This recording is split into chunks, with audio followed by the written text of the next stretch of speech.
The morning air exploded with gunfire across the Dakota Territory prairie, each shot splitting the August heat of 1877 like thunder tearing through heaven itself.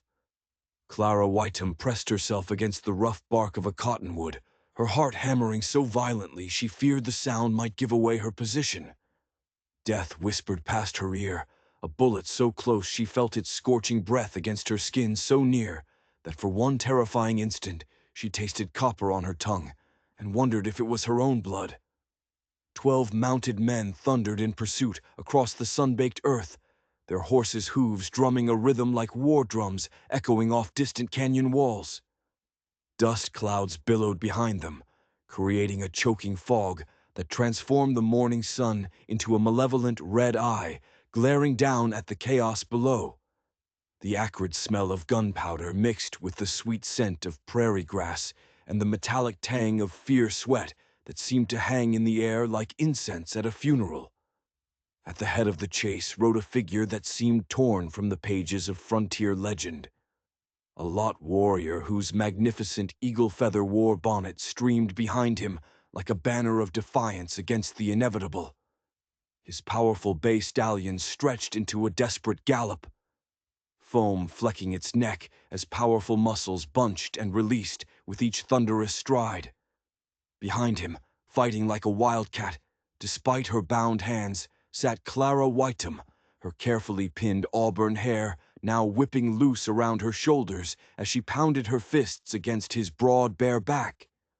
"Release me this instant!" she screamed above the cacophony of hooves and gunfire, her voice cracking with a mixture of terror and indignation that would have been amusing under different circumstances and not while they lived to hunt us.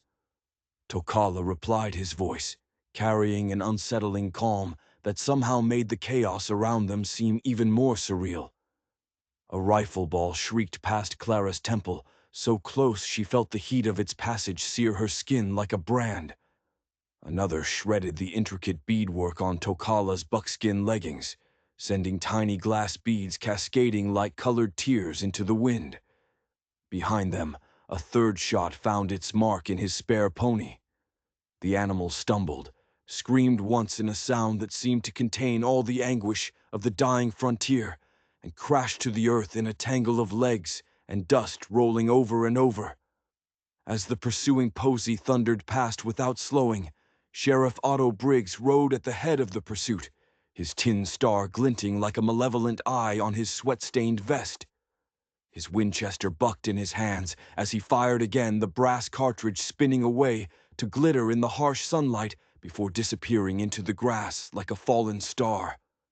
"Don't let that red devil reach the canyon," he bellowed to his men, his voice carrying clearly across the prairie despite the thunder of hooves and the whistle of wind. "There's $100 silver for the man who brings me proof of his death, and another 50 if he suffers properly in the dying." The narrow gap in the rim rock ahead, the entrance to Echo Canyon, looked impossibly small, barely wide enough for horse and riders. Tala spurred his stallion toward it with the desperation of a man who knew that capture meant not just death, but the kind of prolonged agony that would make death seem like mercy. The horse's sides heaved with exertion, white foam now mixing with blood from where the warrior's heels had rad too deeply in his urgency. Clara could feel the animal's desperation beneath her, the way its muscles screamed with exhaustion, even as it gave everything it had to give. The gap rushed toward them with terrifying speed, its sandstone walls seeming to narrow with each pounding heartbeat.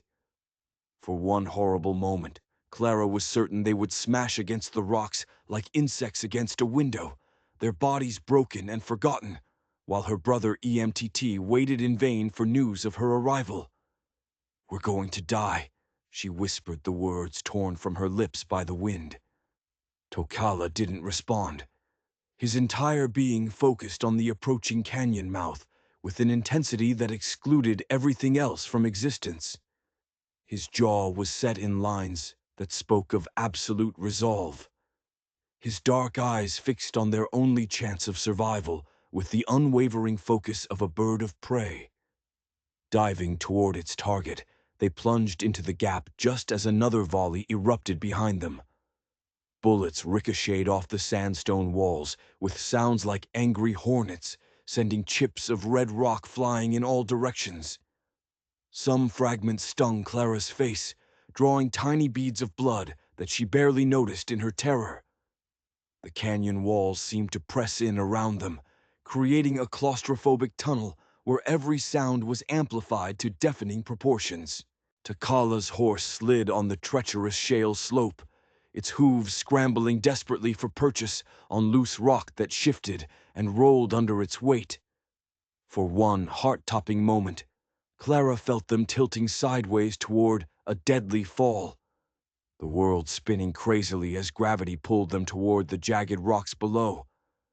She could see her death in that instant, broken and bleeding at the bottom of the canyon, her bones picked clean by buzzards, while the terrible truth about her brother remained buried forever. But the stallion caught itself with an almost supernatural effort, muscles bunching as it lunged forward into the blessed shadows of the canyon's depths. Behind them, the thunder of pursuit suddenly cut off as the posse overshot the hidden entrance, their momentum carrying them past the narrow gap and out of sight along the rimrock. Sheriff Briggs's curses echoed off the canyon walls, growing fainter as distance swallowed his rage. "Spread out," his voice drifted down from above. "Find another way in. They can't hide in there forever." Tokala guided his exhausted horse deeper into the maze of sandstone corridors, following a barely visible game trail that wound between towering walls, weathered into fantastic shapes by centuries of wind and rain. The air was blessedly cool here, scented with sage and cedar, a sharp contrast to the furnace heat of the open prairie. Somewhere in the distance, water whispered over stone, a sound that spoke of hidden springs and the possibility of survival. For the first time since her capture, Clara had a moment to truly see the man who held her fate in his hands. His war bonnet was indeed magnificent, each eagle feather placed with ceremonial precision and decorated with intricate beadwork that caught the filtered sunlight. But it was his body that spoke most eloquently of the danger she faced. Broad shoulders tapering to a lean waist, muscles that moved like coiled steel beneath copper skin, scarred by what could only have been years of warfare against overwhelming odds. Multiple necklaces of bone and shell lay across his chest, and she could see the long, pale scar that ran from his left shoulder toward his collarbone. A wound that looked both old and serious, the kind that would have laid a lesser man low permanently. A Spencer carbine rifle rested across his thighs with the casual familiarity of long practice, and she could see brass cartridges gleaming in his belt like golden promises of death. This was no desperate brave making a final stand against civilization, Clara realized with growing dread. This was a warrior who knew exactly what he was doing, who had planned this capture with the same methodical precision a general might use to plan a campaign. "Where are you taking me?" she demanded, surprised to find her voice steady, despite the terror that clawed at her throat. Takala glanced back at her, his dark eyes unreadable in the canyon's shifting shadows. "Away from men who would gladly see you die if it meant reaching me, and toward a reckoning that has been 20 years in the making." 3 days before that desperate chase across the prairie, Clara Whitcomb had stepped down from the dust-covered stagecoach at Willow Springs, carrying more than just a carpet bag and her brother's increasingly desperate letters. Hidden in the inner pocket of her traveling dress was a small silver locket that had once belonged to her father. And inside that locket was a piece of torn fabric she had found at the site of a wagon train massacre 2 weeks earlier. Fabric that matched perfectly with a shirt she had mended for EMTT just months before. The discovery had shaken her to her core, challenging everything she thought she knew about her younger brother and his involvement in the escalating violence that was tearing Dakota territory apart. Emmett's letters had grown increasingly frantic over the past few months, speaking of missing wages and growing desperation among the miners, but they had also contained odd details that hadn't made sense at the time.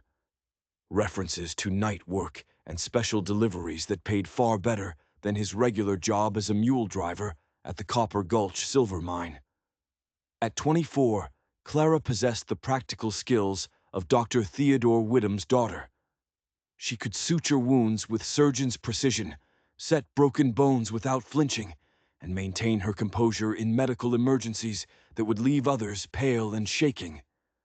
But nothing in her carefully structured upbringing had prepared her for the possibility that her own brother might be involved in the kind of violence that was driving settlers in Lakota toward what seemed like inevitable war. Willow Springs squatted on the vast prairie like a collection of wooden boxes scattered by a careless giant.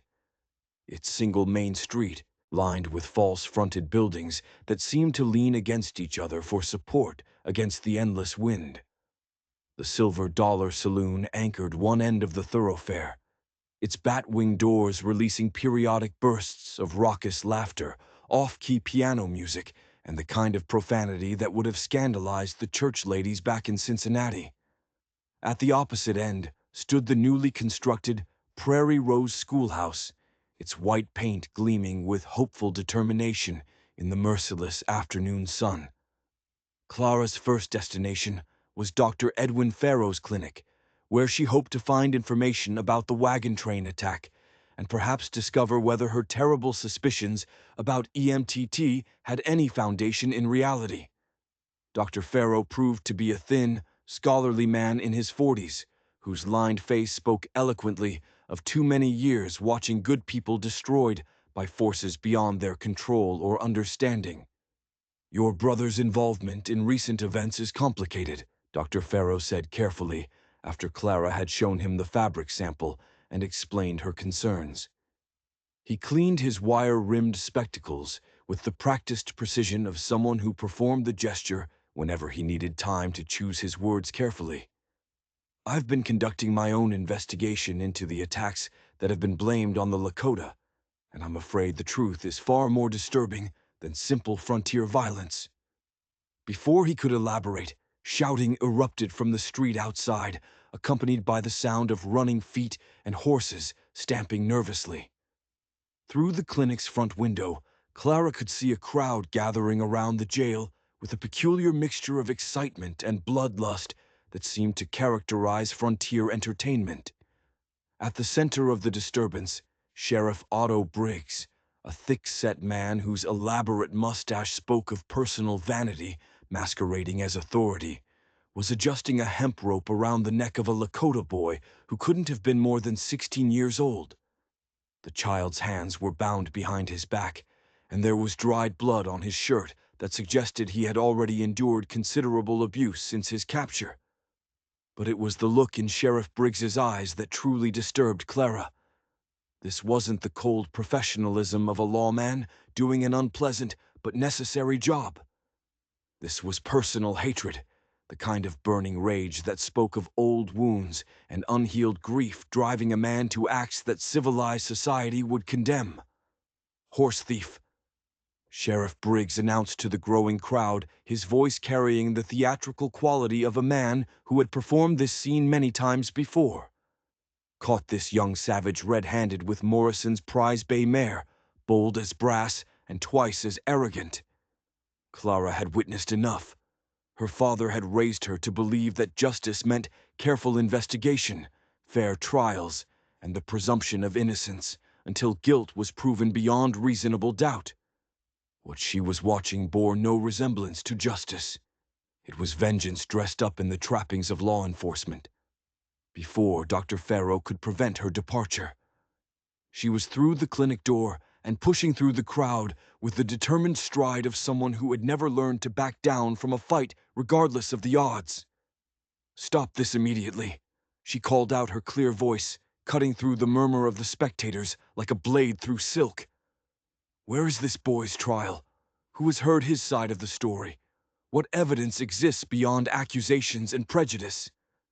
Sheriff Briggs turned toward her with the slow, deliberate movement of a man unaccustomed to having his authority questioned, especially by a woman. His pale eyes, Clara noticed, were rimmed with red, as if he had been drinking or crying, or both. When he spoke, there was a tremor in his voice that suggested barely controlled emotion. "This here's frontier justice, miss," he said, but his usual bluster seemed forced hollow. "We don't have the luxury of fancy courtroom procedures when we're dealing with the same breed of murdering savages who killed my Sarah and little Tom 3 winters past." The revelation hit Clara like a physical blow. Sheriff Briggs wasn't simply a corrupt lawman taking bribes to persecute the innocent. He was a grieving father whose family had been killed in an attack he believed was carried out by Lakota raiders. His hatred wasn't born of greed, but of loss, which made him infinitely more dangerous because he truly believed his actions were justified. "Every human being deserves to be heard before sentence is passed," Clara replied. But her voice was gentler now, recognizing the pain that drove the man before her. "That isn't a fancy procedure. That's the difference between justice and revenge." The crowd began to mutter and shift, some nodding agreement with Clara's position, others clearly uncomfortable with her challenge to established authority. Standing near the jail steps with calculating eyes and a slight smile playing at the corners of his mouth was a man Clara would later have cause to remember with perfect clarity. Rattler McCready was known throughout the territory for the distinctive sound of his spurs, which jingled with each step due to a broken rattle on his left spur. A defect that left a unique star-shaped impression with one point missing wherever he walked.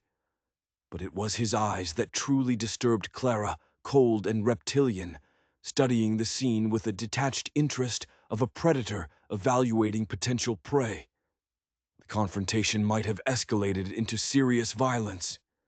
But at that crucial moment, the hanging rope snapped under the boy's weight, dropping him heavily into the dust of Main Street. Some in the crowd took this as divine intervention, others as simple bad luck. But Sheriff Briggs chose to interpret it as a sign that perhaps God wanted the boy to suffer longer before dying, drag him to the jail. He ordered his deputies, his voice thick with disappointment.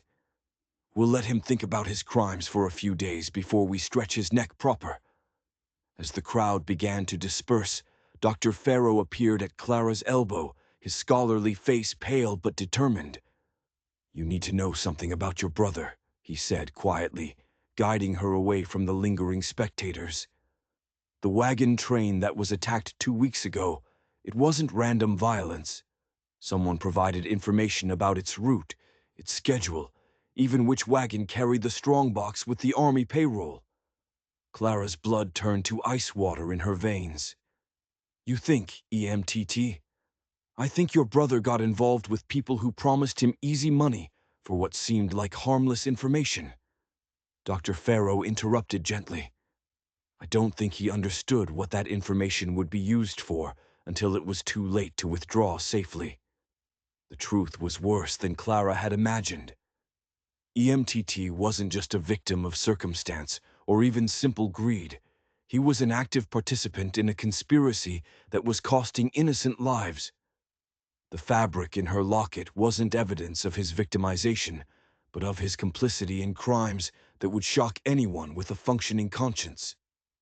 That evening, as Clara helped Mary Ellison prepare lessons for the next day's classes at the Prairie Rose School, she learned more about the complex web of hatred and manipulation that was slowly destroying Dakota territory.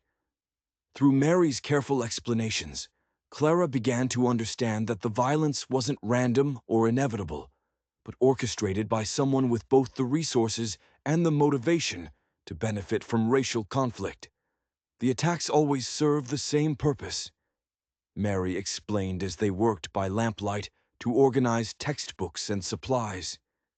Each incident provides justification for seizing more native land, for expanding the security zone around the mining operations. Someone is profiting from this hatred, using our grief and fear to line their own pockets. Through Mary, Clara learned about the band of Lakota who had made their camp along the banks of the Sagebrush River, about 15 miles east of Willow Springs. They were led by a warrior named Tokala, a man in his late 20s who bore a distinctive scar on his left shoulder from a violent encounter that had shaped his entire worldview. The scar came from Lucian Barrow's men. Mary continued, her voice dropping to ensure their privacy. 20 years ago, when Tokala was just a boy, his village was attacked by what everyone thought were settlers retaliating for livestock theft. Tokala's parents, his younger sister, most of his extended family, all killed in a single night of violence. Clara felt her heart clench with sympathy for the child who had lost everything to senseless hatred. But Mary wasn't finished with her revelations. What Tokala doesn't know is that the attack wasn't carried out by settlers at all. Mary said, her voice heavy with the weight of terrible knowledge. It was Barrow's men dressed as settlers, trying to drive the Lakota away from land that contained one of the richest silver deposits in the territory. The real settlers, including Sheriff Briggs's first wife and infant son, were killed a week later in retaliation for an attack they had nothing to do with. The full scope of the tragedy began to dawn on Clara. Lucian Barrow had orchestrated the original massacre that had orphaned Tokala and driven him to a life of warfare against innocent settlers. The Lakota retaliation had then claimed the lives of Sheriff Briggs's family, turning him into an unwitting instrument of Barrow's continued manipulation. Both men were dancing to Barrow's tune, their mutual hatred serving his interests while destroying their own peoples. Our Barrow has been playing both sides against each other for 20 years, Mary concluded sadly. Every attack, every retaliation, every escalation has served his purposes. And now he has 3 Lakota children as hostages to ensure the final phase of his plan can proceed without interference. The children's names were Yaji Ayana and Enipai, a 10-year-old boy and 2 slightly older cousins who had been playing by the river when Sheriff Briggs and his deputies had appeared with warrants that were almost certainly forged. The official charge was that they were material witnesses to the wagon train robbery, but everyone understood the real purpose was to provide Barrow with leverage over the Lakota band's movements and activities. As Clara absorbed this information, a terrible possibility began to form in her mind. If EMTT had been providing information about wagon trains and stagecoach schedules, then he had unknowingly helped orchestrate the very attack that had provided justification for taking the children. Her brother's greed and weakness had not only cost innocent lives, but had also delivered 3 children into the hands of a man who would use them as tools in his larger scheme. The weight of that knowledge was almost unbearable, but it also crystallized Clara's resolve. She had come to Dakota territory to save her brother, but now she understood that saving EMTT might require confronting the larger forces that had corrupted him in the first place.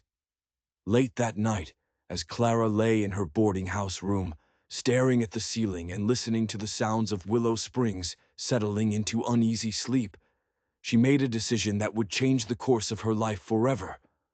Whatever it took, whatever the personal cost, she would find a way to expose Lucian Barrow's crimes and free the innocent children who had become pawns in his game of revenge and greed.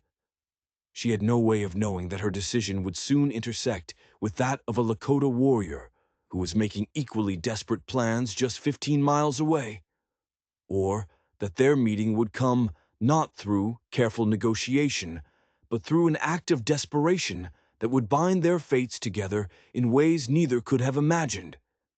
The attack on Tokala's camp came with the sudden devastating violence that had become Sheriff Briggs's signature throughout Dakota territory. But this time, there was something different in the quality of the assault. A personal fury that went beyond simple law enforcement or even racial hatred.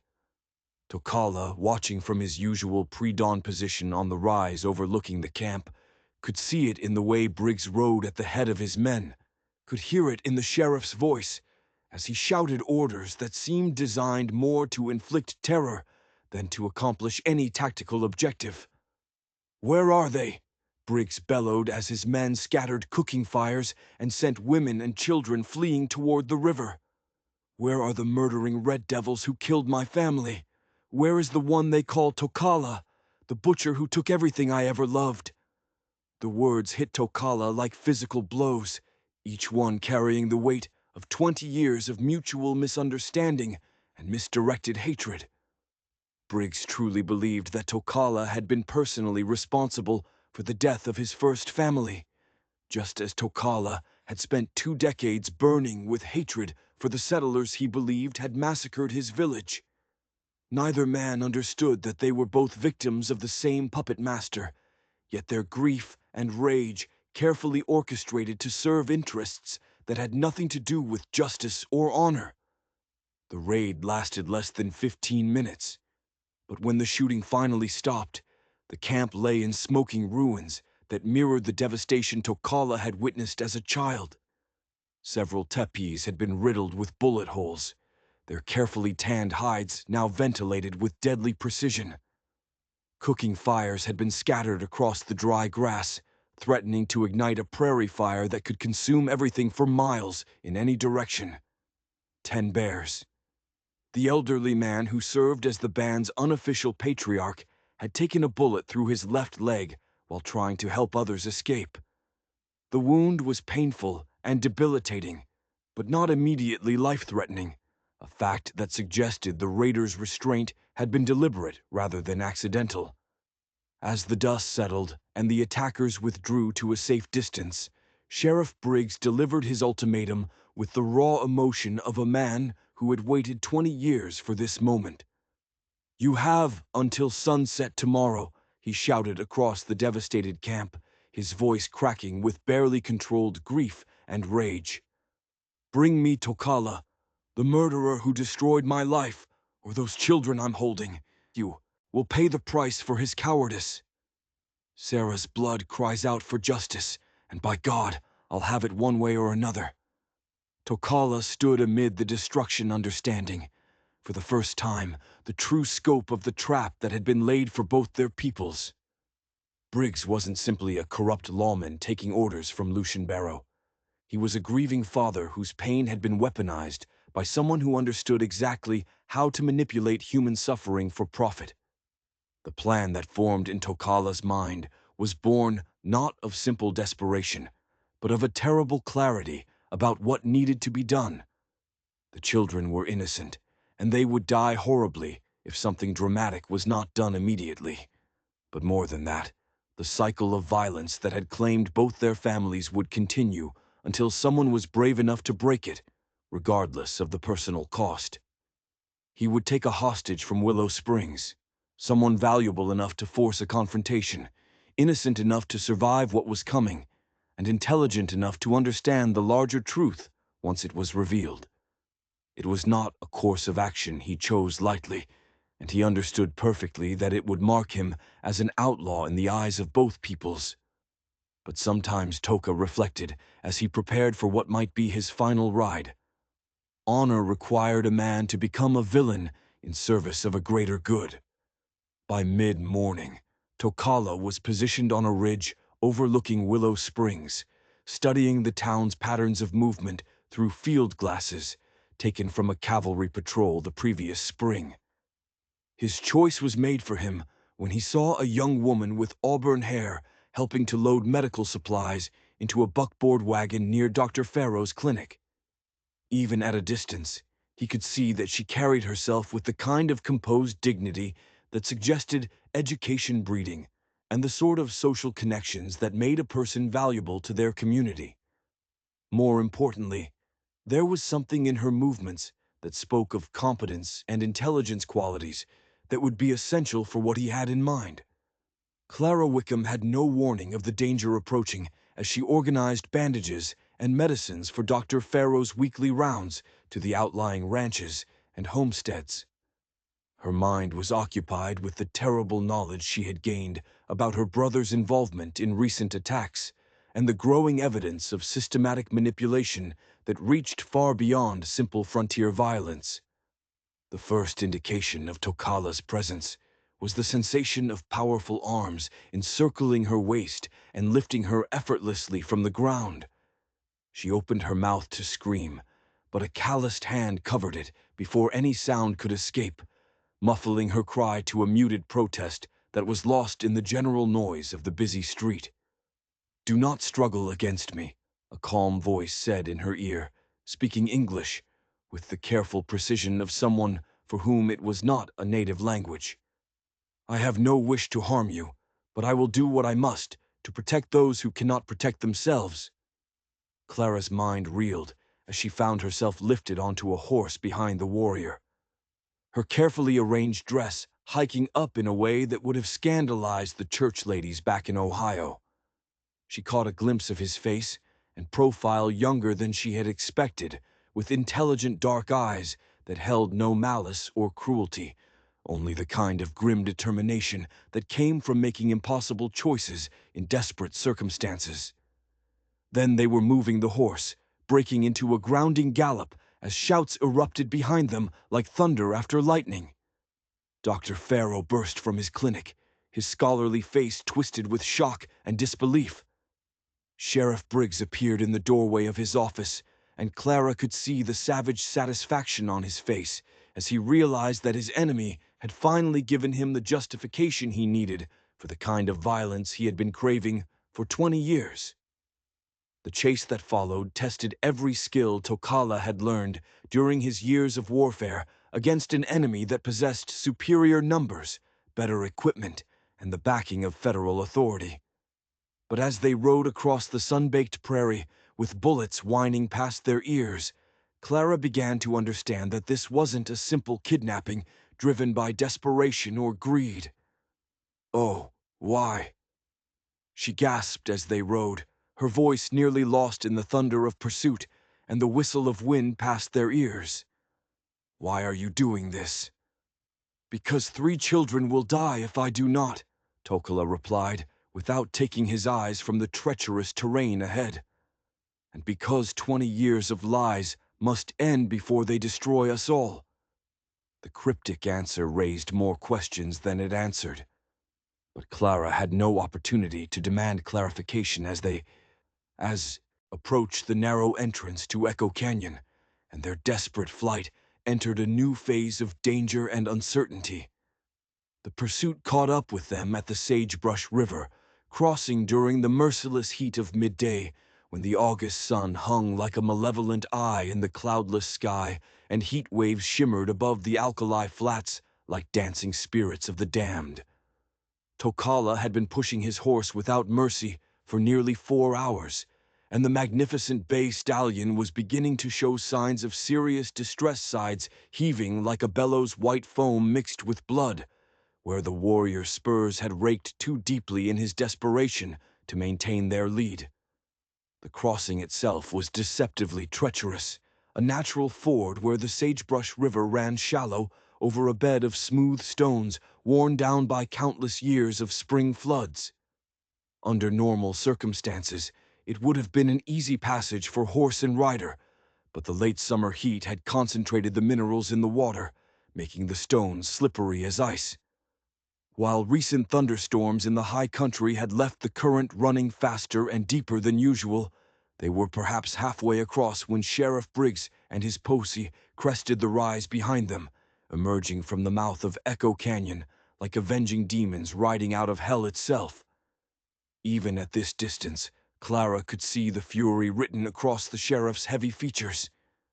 But there was something else there, too. A kind of desperate hope that suggested he believed this moment would finally bring him the peace that had eluded him for 20 years. "There they are," Briggs shouted to his men, his voice carrying clearly across the water. "There's the murdering savage who killed my Sarah. Don't let him reach the far bank." The first shot sent up a spout of water, 3 FT to their left, close enough to soak them both with spray, and caused the horse to shine nervously. The second shot shattered bark from a cottonwood branch that hung low over the stream, sending green leaves fluttering down like confetti at a funeral. But it was the third bullet that changed everything. finding its mark with the kind of precision that spoke of exceptional skill or exceptional luck. The .44 caliber slug took Takala just below his left ribs, spinning him half around in the saddle and drawing a sharp intake of breath that was the first sound of pain Clara had heard him make since their flight began. Blood immediately began to spread across his buckskin shirt, soaking through the intricate beadwork in an expanding stain that looked black in the harsh sunlight.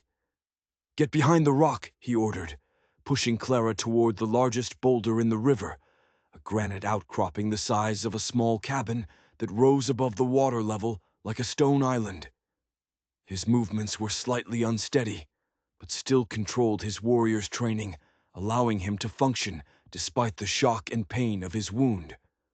Clara splashed through knee-deep water to reach the shelter, her cotton dress clinging to her legs and her shoes slipping treacherously on the smooth river stones. Behind the granite shield, she pressed her back against the sun-warmed rock and tried to make sense of what was happening to her orderly world. A man she had known for less than 6 hours had just been shot while protecting her from a sheriff who was supposed to represent law and order. The irony was not lost on her. She was being shielded by someone her own people would call a savage, from someone her own people would call a lawman. And there was no doubt in her mind about which of the two was behaving more honorably. Tokala followed her to cover, moving with the careful precision of someone who understood that any unnecessary movement might tear the wound wider and increase the bleeding. Blood ran freely from the hole in his side, dripping into the clear river water and dispersing in pink tendrils that were quickly carried away by the current. "How serious is it?" Clara asked, her medical training automatically asserting itself despite the chaos of their situation. "Serious enough," Takala admitted, pressing his hand against the wound in an attempt to slow the bleeding. "The bullet is still in sight. It will need to come out soon, or infection will kill me more slowly than Sheriff Briggs will." Another volley of shots rang out from the riverbank, the bullets spanging off the granite boulder and sending chips of stone flying in all directions. Clara could hear Sheriff Briggs organizing his men, spreading them along the bank to surround their position and eliminate any possibility of escape. "Give up the woman, and I'll make your death quick," Briggs shouted across the water, his voice echoing off the stone surfaces with bitter promise. "Keep fighting and I'll make you suffer the way you made my family suffer. Sarah's spirit won't rest until your blood waters this ground." Tokala's response was another carefully aimed shot that took one of the posse members from his saddle, the man hitting the ground hard and lying still in a way that suggested he would not be getting up again. The Spencer rifle's distinctive crack echoed across the water, followed by the metallic click of the lever action chambering another round. "I have 7 bullets remaining," Takala said quietly, more to himself than to Clara. "They have perhaps 200. Clara looked at the wound in his side, assessing it with the clinical eye her father had trained her to use in medical emergencies. The bullet had entered below the ribs and angled upward, painful and bleeding freely, but probably not immediately fatal if they could stop the hemorrhage and prevent infection. Without asking permission, she tore a strip from her cotton petticoat and pressed it firmly against the wound, drawing a sharp hiss of pain from the warrior, but no protest. His skin was warm and slick with sweat and blood, and the muscles beneath tense with effort and discomfort. "Hold still," she ordered, using the same authoritative tone she had learned while assisting her father with difficult patients. "The more you move, the more you bleed, and we can't afford to lose any more blood than we already have." For a moment, their eyes met across the small space behind the boulder, and Clara saw something in his gaze that surprised her.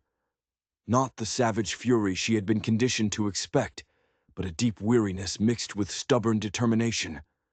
This was a man who had been carrying the weight of tragedy for 20 years, driven by pain that matched Sheriff Briggs's own anguish.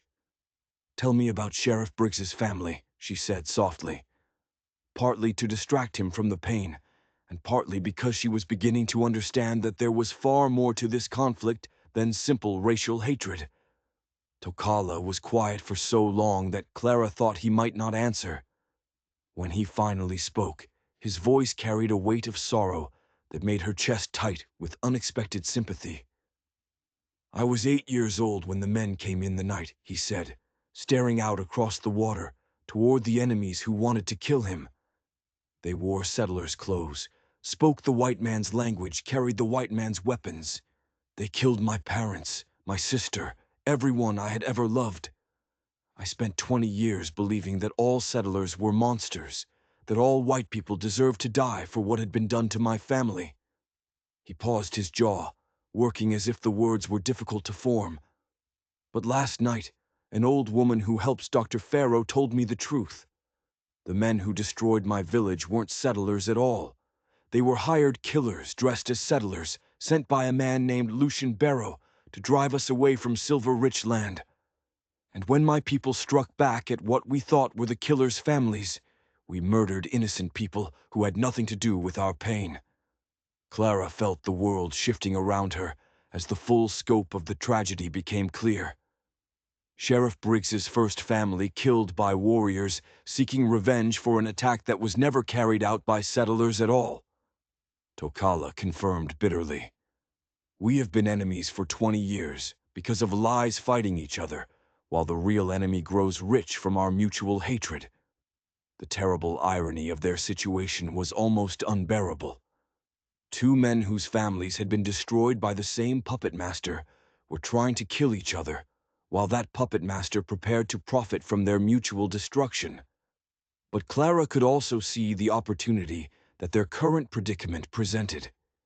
If they could survive long enough to reveal the truth, they might be able to break the cycle of violence that had claimed so many innocent lives.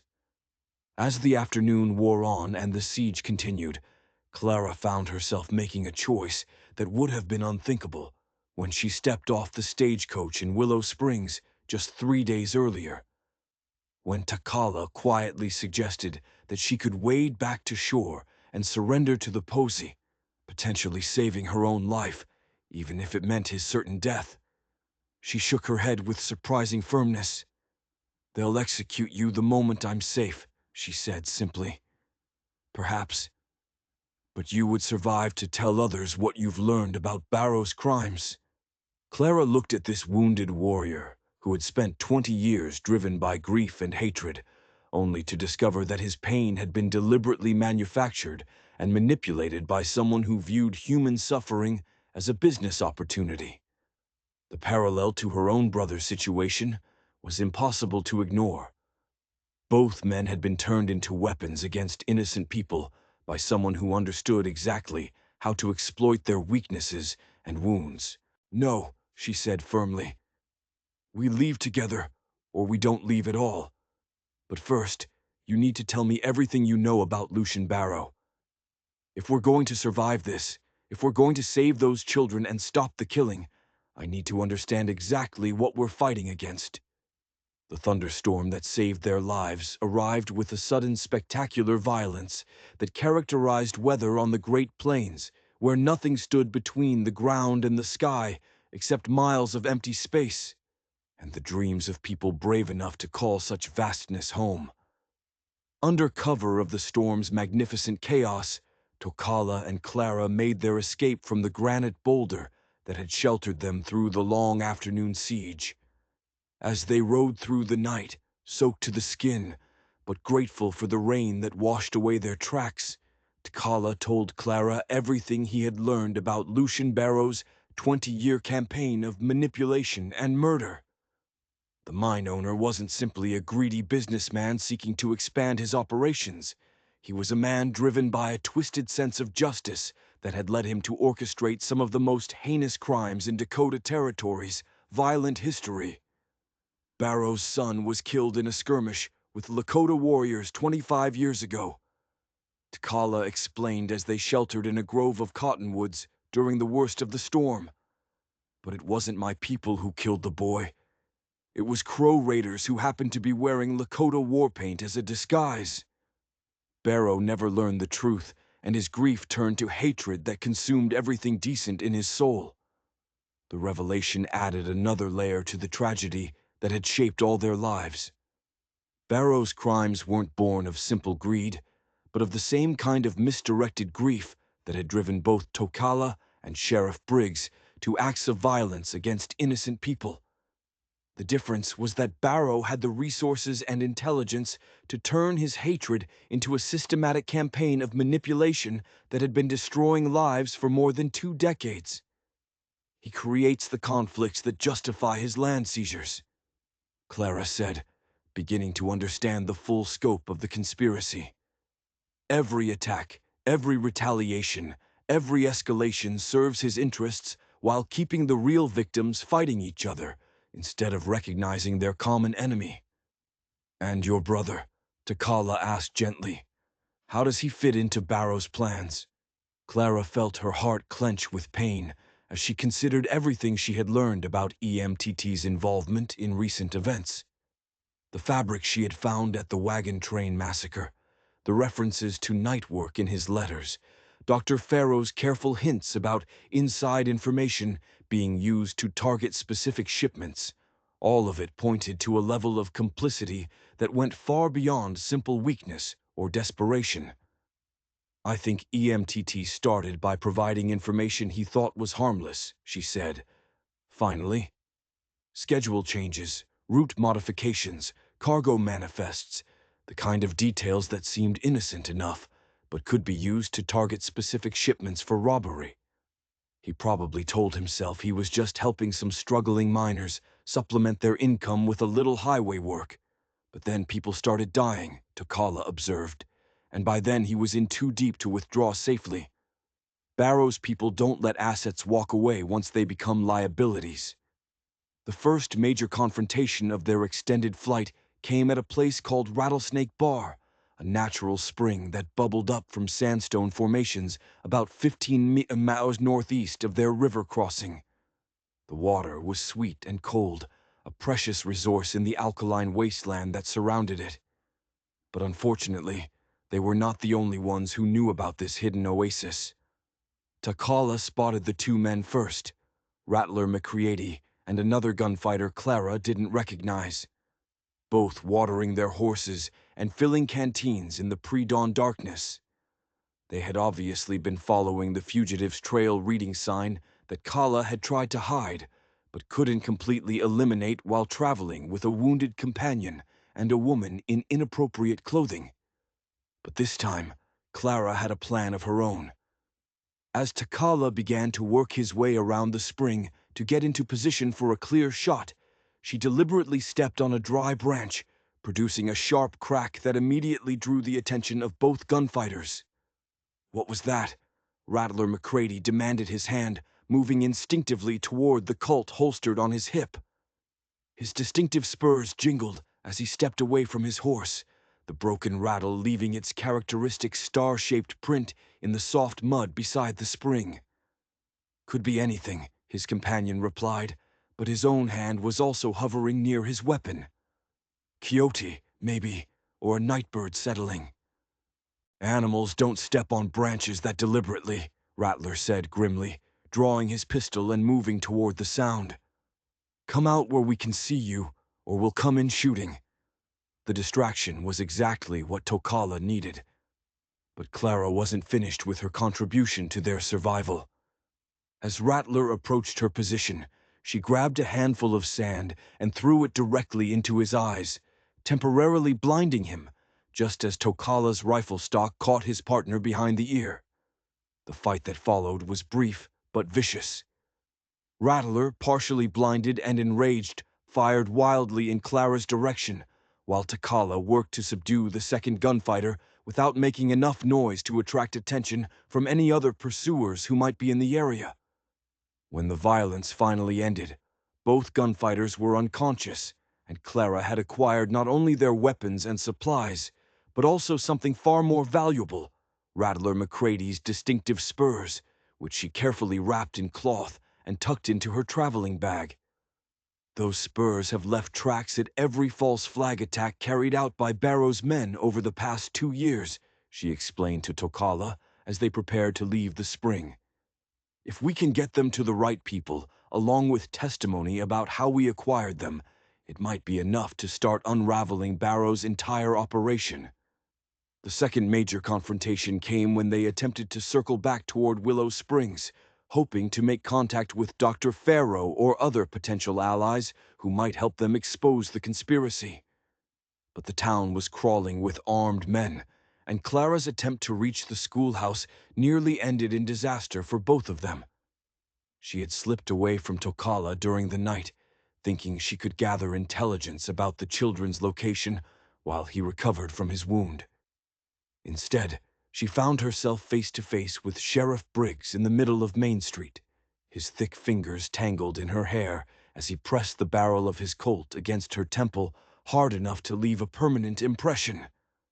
Well, well. Briggs set his voice thick with an emotion that might have been satisfaction or despair. The famous hostage walking around free as a bird in springtime makes a man wonder if you were really taken against your will, or if you've developed a taste for the company of murdering savages. Around them, townspeople began to gather with a morbid fascination that drew crowds to public hangings and bare-knuckle fights. Clara could see Mary Ellison in the crowd, her face pale with concern and fear. Dr. Farrow stood near his clinic with one hand resting on the medical bag that never left his side. His scholarly features twisted with helpless anger. "And where is he?" Briggs continued pressing the gun harder against Clara's skull until she was certain it would leave bruises. "Where is the red devil who killed my Sarah and little Tom? I've been waiting 20 years for this moment, and by God, I'll have my revenge, even if it costs me my soul." Before Clara could formulate any kind of response, an elderly Lakota man stepped out of the crowd with a kind of quiet dignity that made everyone around him seem smaller and less significant by comparison. 10 bears moved slowly, favoring the leg that had been wounded during the raid on his camp. But his bearing was unbroken, despite the obvious pain and the hostile faces surrounding him. "She walks under the protection of the spirits," he said in careful formal English. "To bring harm to one who shows such courage brings cursed medicine to all who witness it." Sheriff Briggs laughed, but there was no humor in the sound, only the bitter amusement of a man who had lost everything that mattered to him and no longer cared about the consequences of his actions. "The only spirits I worry about come in bottles, old man," he said. But Clara noticed that his grip on the pistol had loosened slightly. "And the only curse I fear is dying before I can watch Tocala's blood soak into this ground." That was when Clara Ara made a decision that surprised everyone present, including herself. Instead of trying to break free or calling for help, she looked directly into Sheriff Briggs's eyes and spoke with a calm authority of someone who had nothing left to lose. "Sheriff Briggs," she said quietly, "your family wasn't killed by Tocala or any member of his band. They were killed by Lakota warriors seeking revenge for an attack that was carried out by Lucian Barrow's hired killers dressed as settlers. You and Tocala have been enemies for 20 years because you've both been manipulated by the same man who destroyed both your families." The words hit Briggs like physical blows, and Clara could see doubt beginning to creep into his eyes, like cracks in a dam that was about to burst. Around them, the crowd had gone completely silent, hanging on every word of a revelation that challenged everything they thought they understood about the conflict that had been tearing their community apart. "That's impossible," Briggs said, but his voice lacked conviction. "I saw the evidence myself of the arrows the war paint the mutilated bodies. Evidence that was planted by men who knew exactly what you would think when you found it." Clara replied gently. "Men who understood that your grief would make you the perfect weapon against innocent people who had nothing to do with your family's death." She could see Tocala on the roof of the general store, his Spencer rifle trained on the sheriff's head. But she also saw him hesitate as he realized that she was trying to break the cycle of violence through truth rather than perpetuated through more killing. "Let me prove it to you," Clara continued slowly, reaching into her traveling bag while keeping her movements visible and non-threatening. "Let me show you evidence that will reveal who really killed your family and why they wanted you to blame the Lakota for crimes they didn't commit." What happened next would be remembered in Willow Springs for decades to come. Clara produced Rattler McCready's distinctive spurs and placed them in the dust at Sheriff Briggs's feet and began to explain how those spurs had left tracks at every false flag attack carried out over the past 2 years. As she spoke, Dr. Herfero emerged from the crowd with a leather portfolio containing documents and photographs that supported her claims. The revelation that followed was devastating in its scope and implications. Lucien Barrow hadn't just orchestrated a few attacks to seize valuable land. He had spent 20 years systematically destroying the lives of anyone who stood in his way, using their grief and hatred as weapons against each other, while he profited from their mutual destruction. But even as the truth began to emerge, Clara realized that their greatest challenge still lay ahead. Barrow had 3 innocent children as hostages, and exposing his crimes would only make him more desperate and dangerous. If they were going to save Yaji, Ayana, and Enipai, they would need to confront him directly, and that would require them to walk willingly into what would almost certainly be their final trap. The revelation came at dawn on their 5th day together, painted in the soft gold and rose light that transformed the Dakota Badlands into something approaching paradise.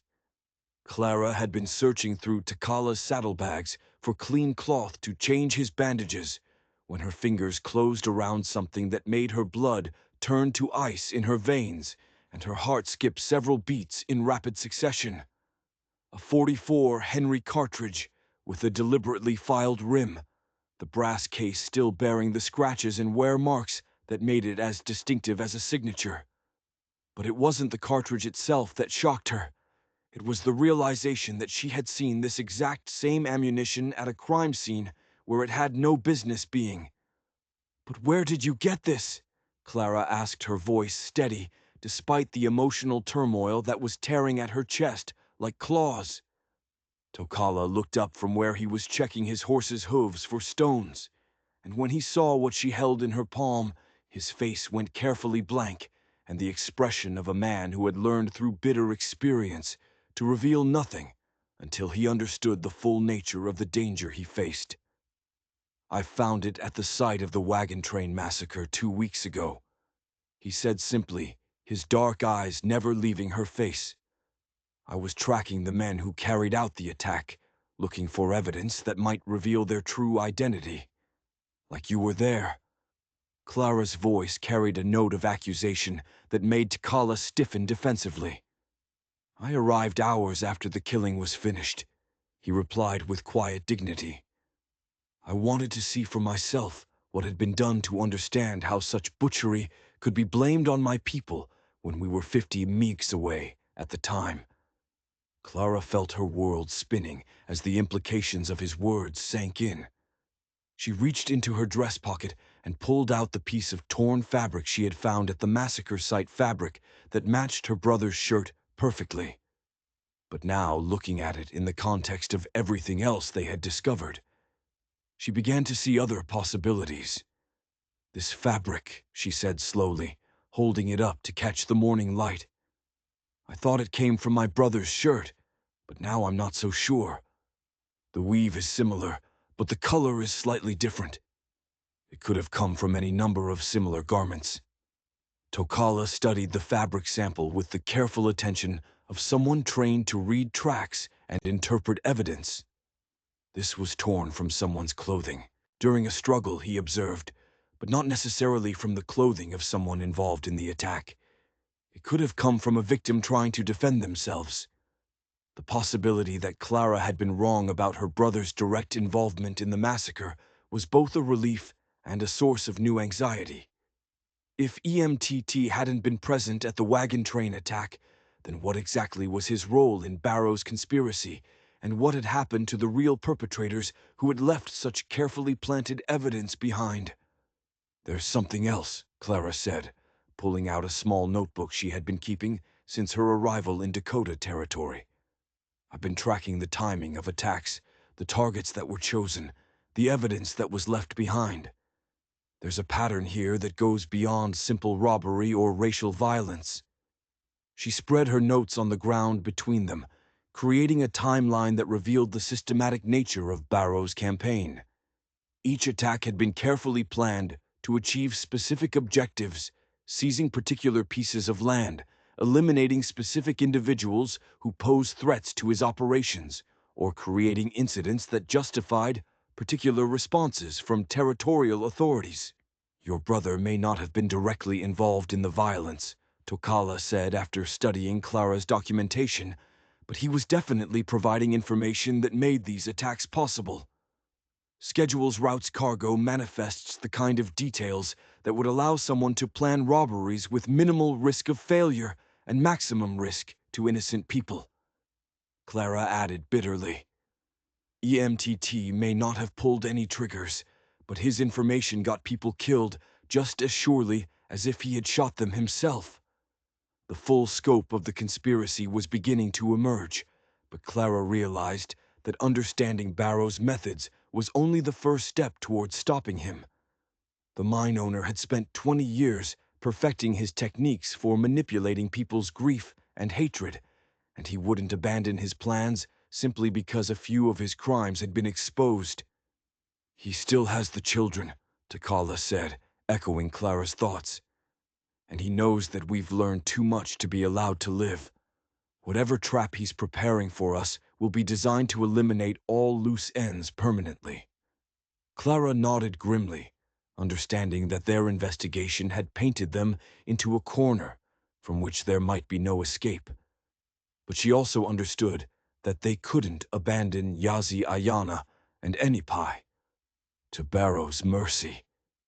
Even if rescuing them meant walking into an ambush that would almost certainly cost them their lives, then we'd better make sure we're prepared for whatever he has planned, she said with determination.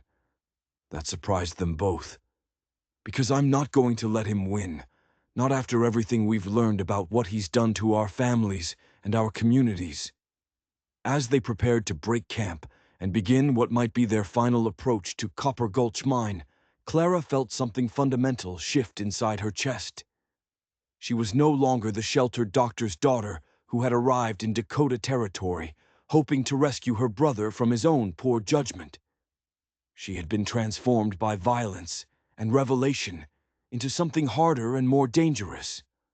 A woman who understood that sometimes justice required people to risk everything, including their own lives, to protect the innocent from those who would exploit their suffering for profit. The morning sun climbed higher into the vast Dakota sky, burning away the last traces of night and painting the landscape in shades of gold and crimson that seemed to promise either redemption or apocalypse. In the distance, smoke from cooking fires marked the location of settlements, where people were beginning their daily routines, unaware that the fate of their community was about to be decided by a desperate gamble in the depths of a played-out silver mine. But Clara and Tokala were no longer thinking about their own survival. They were thinking about 3 children who had become pawns in a game they were too young to understand, and about the possibility that their sacrifice might finally break the cycle of violence and manipulation that had claimed so many innocent lives over the past 20 years. Whatever happened next, they would face it together as equals, as partners in a cause that transcended the artificial boundaries that had been used to divide their peoples. And if they died in the attempt, at least they would die knowing that they had tried to do something meaningful with the time they had been given. The trap at Copper Gulch Mine was elegant in its simplicity and terrifying in its thoroughness, the kind of carefully orchestrated ambush that could only have been planned by someone who understood both the psychology of desperate people and the tactical advantages offered by the industrial landscape of a working mining operation. But this time, Lucian Barrow had decided to make the confrontation personal in a way that would ensure his enemies understood the full scope of his power before they died. The message had been delivered by a child, a young Mexican boy, who approached their camp at dawn with a white cloth tied to a stick and terror written across his features. The note he carried was written on expensive paper in an educated hand, and its contents made Clara's blood run cold as she read them aloud to Tokala, Mr. Tokala, and Miss Wheatham. The message began with mock formality. "You are cordially invited to attend a reunion that has been 20 years in the making. If you wish to see young Yaji, Ayana, and Enapai alive again, you will present yourselves at the abandoned shaft 7 of the Copper Gulch mine at sunset today. Come alone, come unarmed, and come prepared to learn the truth about the events that shaped your pathetic lives. Failure to comply with these simple instructions will result in the children being thrown into the deepest shaft of the mine, where their screams will echo for days before thirst and starvation finally end their suffering. Sincerely yours, El Barro." The location Barrow had chosen for their confrontation was particularly ominous. Shaft 7 was one of the oldest and deepest excavations at Copper Gulch. Abandoned years earlier when the silver vein had played out and the cost of pumping water from the lower levels had become prohibitive. Local miners avoided the area, claiming that strange sounds echoed from the depths and that men who went down into the flooded tunnels were never seen again. "It's obviously a trap," Tokala said as they studied the note and discussed their limited options. "Barrow has no intention of letting any of us leave that mine alive. The question is whether we can turn his trap against him." Clara nodded, understanding that they were being invited to their own execution, but having no choice except to accept the invitation. The alternative, abandoning the children to whatever fate Barrow had planned for them, was unthinkable for either of them. "What do we know about the mine's layout?" she asked, falling back on the practical approach that had served her well throughout their ordeal. Tokala produced a rough map he had sketched, based on information gathered from miners who had worked the claim in its early days. Shaft 7 consisted of a main vertical shaft that descended nearly 200 feet into the earth, with horizontal tunnels branching off at various levels. The lower levels had been flooded for years, creating a maze of water-filled passages that would be impossible to navigate without detailed knowledge of their layout. "The main shaft has a steam-powered elevator," Takala explained, pointing to the relevant features on his map, "but the machinery is probably rigged to trap us once we're down there. The horizontal tunnels are partially flooded, which means we'll be fighting in knee-deep water with limited visibility and no escape routes except back the way we came. It was a tactical nightmare, the kind of situation where every advantage belonged to the defender, and the attackers would be walking into a killing ground with no reasonable hope of survival. But Clara was beginning to formulate a plan that might give them at least a chance of rescuing the children, even if it cost them their own lives in the process. "What if we don't play by his rules?" she suggested. "What if we arrive early, approach from an unexpected direction, and try to reach the children before he's ready for us?" Tokala shook his head grimly. "Barrow has been planning this confrontation for weeks, possibly months. He'll have men positioned at every possible approach traps, prepared for every contingency we might consider. Our only advantage is that he wants us alive long enough to gloat over his victory, which means he won't kill us immediately when we arrive." As the day wore on and the time for their appointment approached, Clara found herself thinking not about survival, but about justice. If they were going to die in Shaft 7, she wanted to make sure that their deaths served some purpose beyond satisfying Barrow's need for revenge. "I want to confront him about everything," she said as they prepared for what might be their final ride. "About the attacks he orchestrated, about the families he destroyed, about the 20 years of lies and manipulation that turned good people into enemies. If we're going to die down there, I want him to know that we understand exactly what he's done." Tala nodded approvingly. "And I want him to understand that his son's death was meaningless, that all the violence he's caused in pursuit of revenge has only created more orphans like us. Perhaps hearing the truth will give him a moment of doubt before he kills us. As the sun began its descent toward the western horizon, painting the Dakota sky in shades of orange and crimson that seemed appropriate for their approaching doom, Clara and Takala rode toward Copper Gulch Mine with the resigned determination of people who had accepted their fate but refused to surrender their dignity. The mine complex looked different in the evening light, more sinister and forbidding than it had during their previous encounters. Most of the buildings stood empty, their windows dark and their machinery silent. But Shaft 7 showed signs of recent activity. Fresh tire tracks in the mud, newly strung ropes and pulleys, and the faint glow of lanterns emanating from the depths of the earth. "He's down there waiting for us," Takala observed as they approached the shaft entrance, along with however many men he thinks he needs to ensure we don't cause him any unexpected problems. Clara dismounted and walked to the edge of the shaft, peering down into the darkness that seemed to swallow the light from the lanterns below.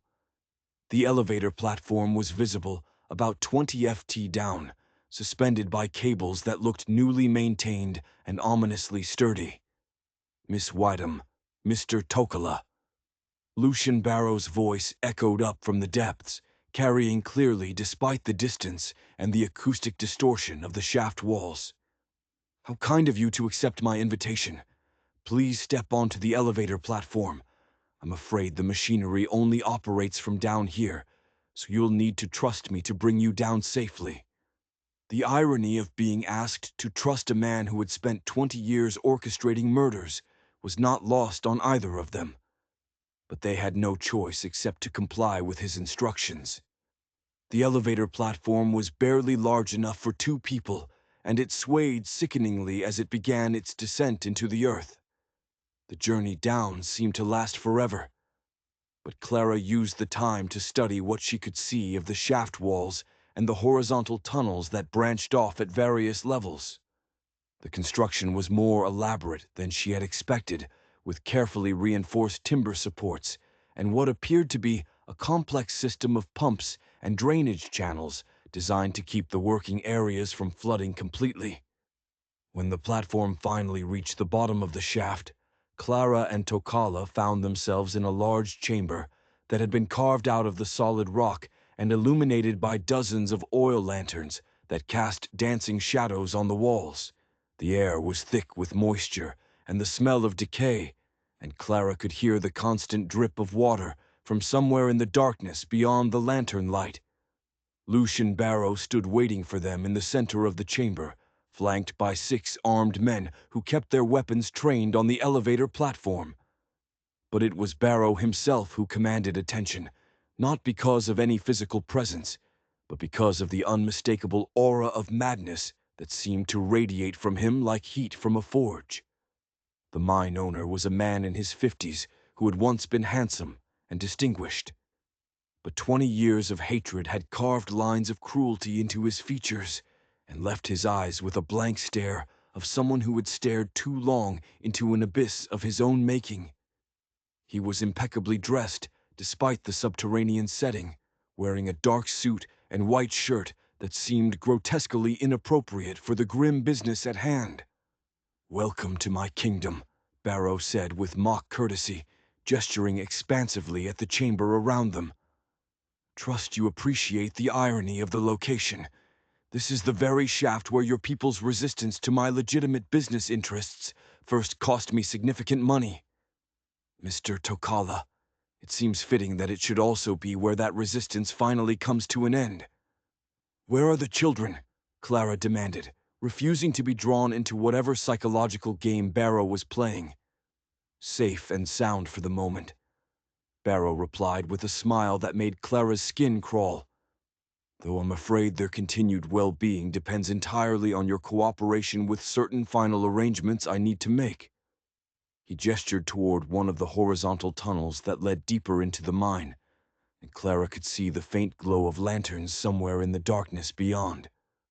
The tunnel was partially flooded with water, covering the floor to a depth of several inches and creating treacherous footing on the uneven rock surface. Shall we proceed to the main event? Barrow suggested, drawing a pistol from inside his coat and motioning for them to begin walking toward the tunnel. I have a story to tell you, and I want to make sure you have the proper appreciation for its tragic beauty before our business is concluded. As they splashed through the flooded tunnel with armed men behind them and certain death ahead, Clara realized that they were walking not just toward a physical trap, but toward the climax of a 20-year tragedy that had consumed the lives of everyone it touched. Whatever happened in the depths of Shaft 7, and it would mark the end of Lucian Barrow's long campaign of revenge and manipulation. The only question was whether anyone would survive to tell the story of what had really happened in Dakota territory. During the dark years when hatred and greed had masqueraded as justice and progress, the chamber where Lucian Barrow had chosen to stage his final act was a masterpiece of theatrical cruelty designed to maximize the psychological impact of his revelations while ensuring that his enemies understood the full scope of their helplessness. The space had been carved out of solid rock during the mine's most productive years, but now it served as a tomb for the dreams and ambitions that had once driven men to dig so deep into the earth in search of wealth and fortune. 3 children sat huddled together on a wooden platform in the center of the chamber, their small forms illuminated by the flickering light of oil lanterns that cast dancing shadows on the walls. Yazi, Ayana, and Enipai looked thin and frightened, but a live effect that gave Clarara and Tokala their first glimmer of hope since descending into this underground hell. As you can see, Barrow said with a satisfied tone of a man displaying his most prized possessions, I have kept my word regarding the children's welfare. They are unharmed, though I'm afraid the same cannot be said for their future prospects unless we can reach a mutually satisfactory arrangement. The chamber itself told a story of careful preparation and methodical planning. Wooden crates stacked against the walls contained what appeared to be mining equipment, but Clara noticed that many of them bore the distinctive markings of military explosives. Ropes and pulleys had been rigged to allow rapid movement between different levels of the chamber, and she could see evidence of recent excavation work that suggested Barrow had been preparing this location for months. You've gone to considerable trouble to arrange this meeting. Tokala observed, his voice carefully neutral, despite the obvious danger of their situation. The question is whether you intend to talk or simply to kill us and be done with it. Barrow laughed with genuine amusement, the sound echoing off the chamber walls with disturbing clarity. Oh, I fully intend to kill you, Mr. Takala, but not before you understand exactly why you and everyone you've ever cared about had to die. You see, this isn't simply about business or land rights or any of the mundane motivations that drive ordinary men to violence. This is about justice, the kind of cosmic justice that can only be achieved through the systematic destruction of everyone responsible for the greatest tragedy of my life. He began to pace around the chamber as he spoke, his movements suggesting barely controlled energy that might explode into violence at any moment. Clara noticed that his men remained positioned to prevent any escape attempts, but they also seemed wary of their employer, as if they understood that his madness made him dangerous to everyone in his vicinity 25 years ago. Barrow continued, his voice taking on the cadence of a man reciting a well-rehearsed speech. I had everything a man could want: a beautiful wife, a son who showed every promise of becoming a fine man, and a business empire that was the envy of every entrepreneur in the territory. My boy William was going to inherit an industrial legacy that would have made him one of the most powerful men in the American West. Clara felt her heart sink as she realized that Barrow's madness ran deeper than they had imagined. This wasn't simply about revenge for his son's death. It was about a father's inability to accept that his dreams for the future had died along with his child. But then your people took him from me, Barrow said, turning to face Tokala, with eyes that burned with 25 years of accumulated hatred. Lakota warriors attacked the surveying party William was leading, scalped him alive, and left his body for the buzzards, while I searched frantically for any trace of my only child. None. That attack was carried out by Crow raiders wearing Lakota war paint, Takala replied firmly. My people had nothing to do with your son's death, just as the settlers you hired to massacre my village had nothing to do with the crimes you blamed them for. Barrow's face went white with rage, and for a moment Clara thought he might shoot Takala where he stood, but instead he began to laugh, a sound so devoid of sanity that it made everyone in the chamber take an involuntary step backward. Do you think I care about the truth? He snarled, spittle flying from his lips as his carefully maintained facade finally cracked completely. Do you think the identity of the men who killed my son matters more than the fact that he's dead and buried, while savages like you continue to breathe and breed and spread your corruption across the land he should have inherited? The full scope of his insanity was now clear to everyone present. Barrow didn't want justice, or even revenge in any rational sense. He wanted to inflict suffering on anyone who reminded him of his loss, regardless of their actual guilt or innocence. The 20-year campaign of violence and manipulation hadn't been about achieving any particular goal beyond the satisfaction of causing pain to others. You're completely mad, Clara said, the words escaping before she could stop them. Mad, Barrow repeated, turning his attention to her with interest that made her skin crawl. Perhaps, but I prefer to think of myself as thorough. You see, Miss Wickham destroying the Lakota wasn't enough to ease my pain. I needed to destroy the settlers as well, because they were living the lives that should have belonged to my son and his children. Every happy family, every successful business, every dream fulfilled, all of it was a mockery of everything I had lost. Clara began to understand the true horror of what they were facing. Barrow hadn't just been manipulating the conflict between settlers and Lakota. He had been systematically destroying both communities because their very existence reminded him of his own loss. The man standing before them wasn't a criminal or even a terrorist in any conventional sense. He was a force of pure nihilism, driven by grief that had metastasized into something that sought to destroy everything good and decent in the world. And now, Barrow continued, his voice dropping to a whisper that somehow seemed more menacing than his earlier shouts. I have the perfect opportunity to complete my masterpiece. 3 innocent children, 2 idealistic adults who think they can save the world through understanding and compassion, and enough explosives to bring down half the mountain. The blast will be heard for 50 miles, and the rescue efforts will uncover evidence that clearly shows the Lakota plan to use child hostages as human shields in their terrorist attack on legitimate mining operations. Clara felt her blood turn to ice as she realized the full scope of Barrow's final plan.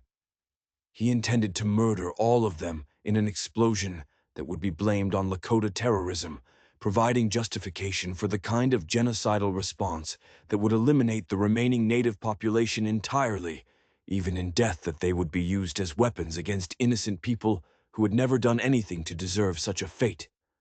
You're going to die with us, Takala pointed out, apparently unimpressed by Barrow's threats. Of course I am, Barl replied, with the serene satisfaction of a man who had found peace with his own mortality. 25 years of waiting for justice has left me tired.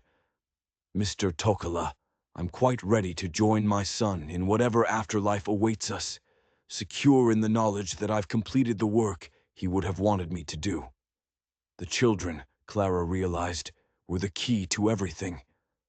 Barrow needed them alive, long enough to stage the scene he wanted investigators to find, but he also needed Clara and Tokala alive to serve as witnesses to his final triumph.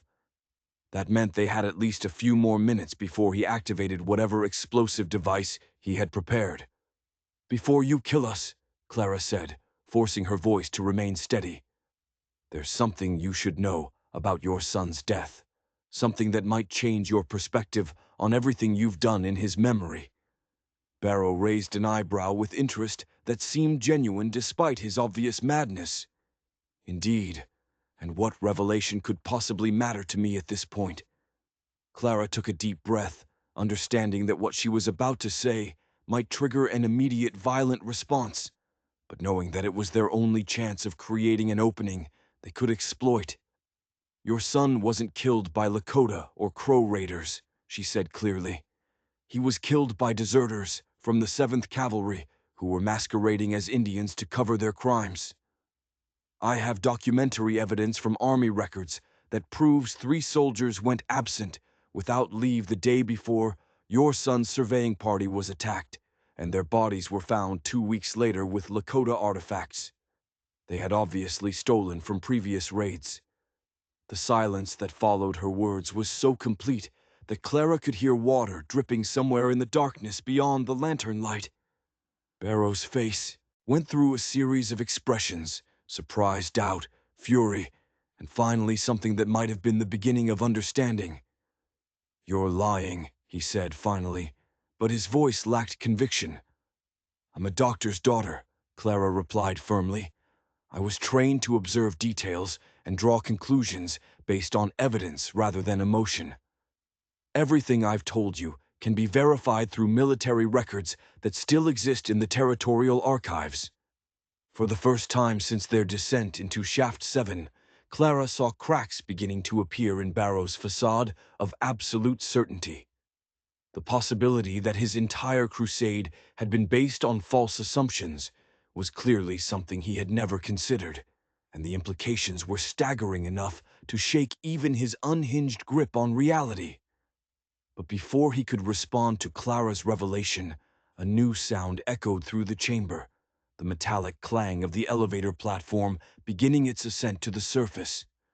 Someone was coming down the shaft, and Clara could only hope it was a rescue party rather than additional reinforcements for Barrow's final act of destruction. The elevator platform descended into Shaft 7, carrying 3 unexpected passengers who would transform the confrontation in ways that none of the principal players could have anticipated.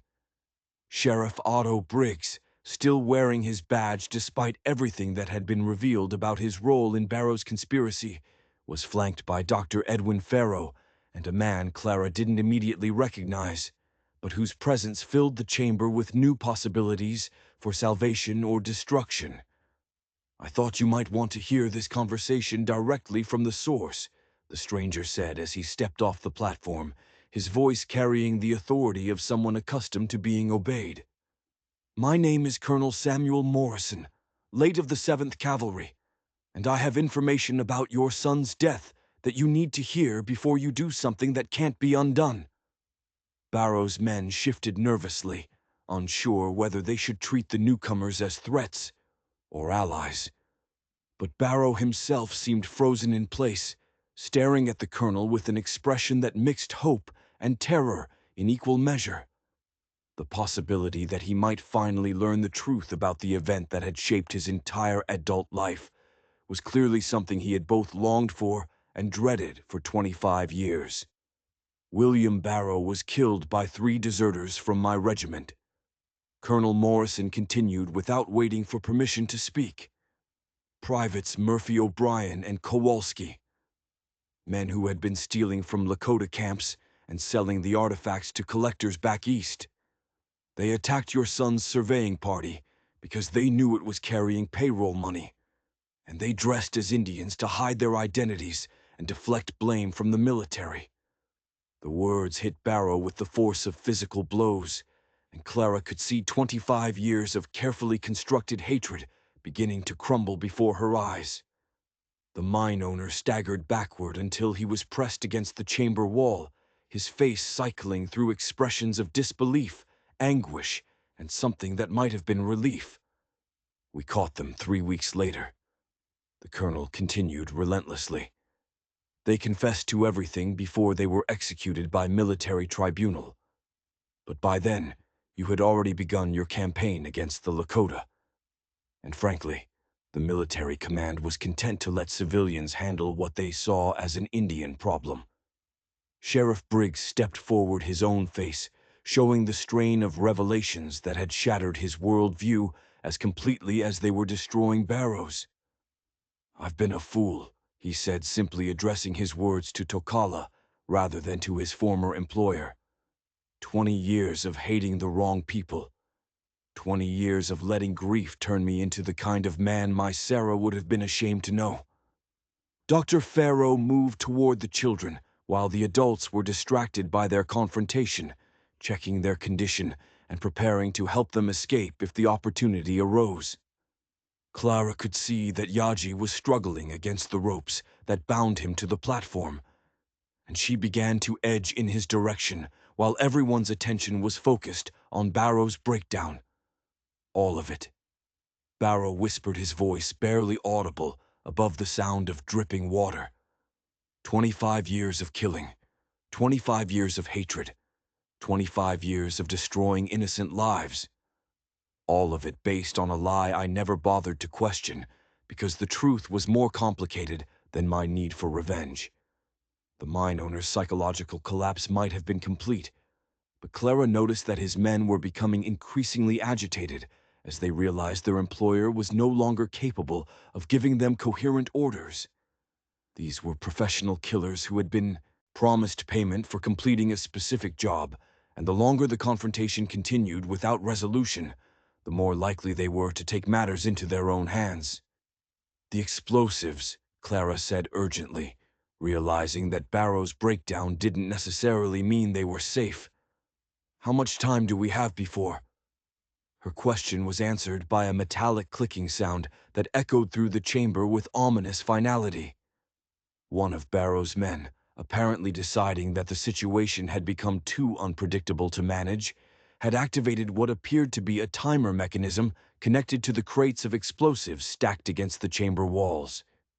10 minutes, the man announced with professional calm.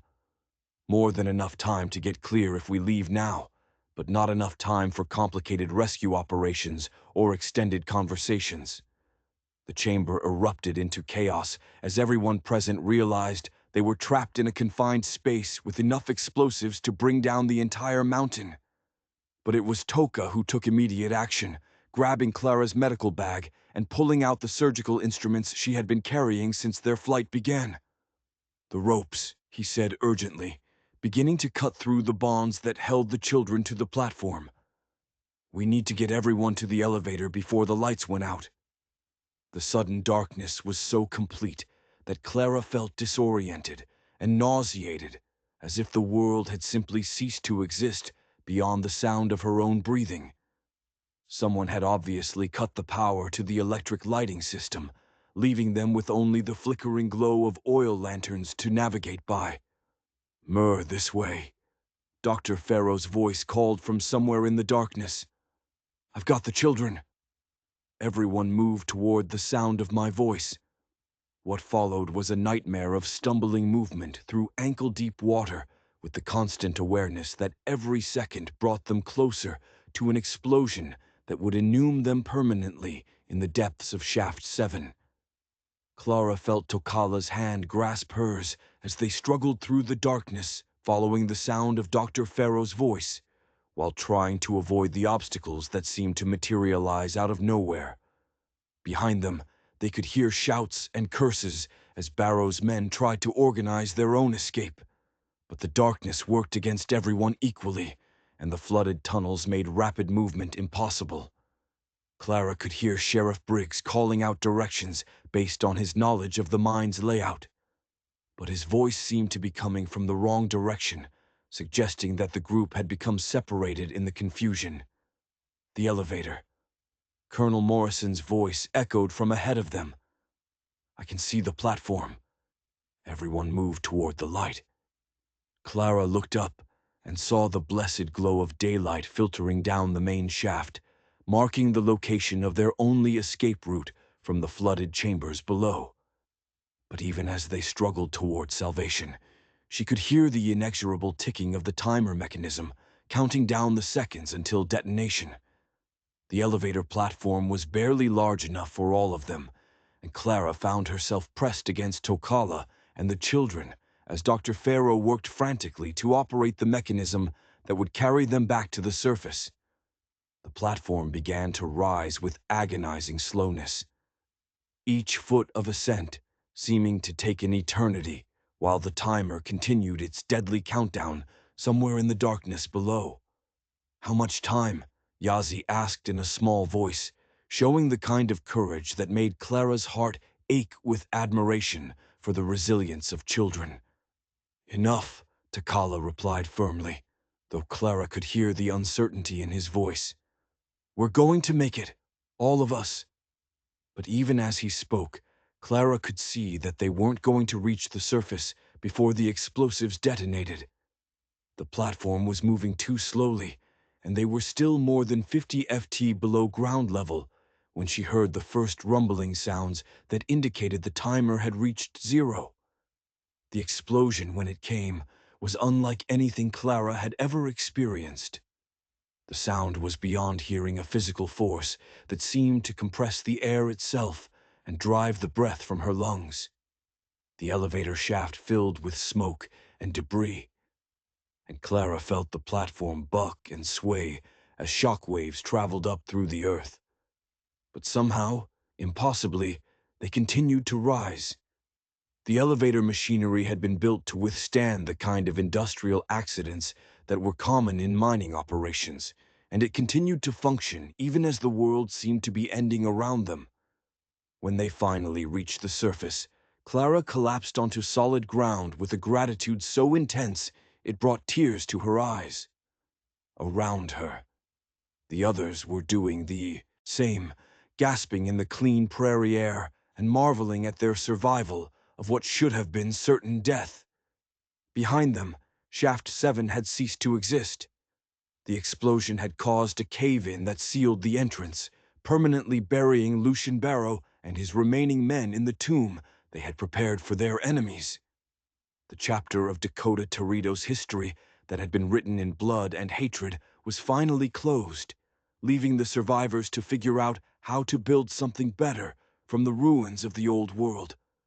The arrival of U.S. Marshal Arthur Bell, 3 days later, brought the full weight of federal authority to bear on what had become the most significant corruption scandal in Dakota Territory's brief but violent history.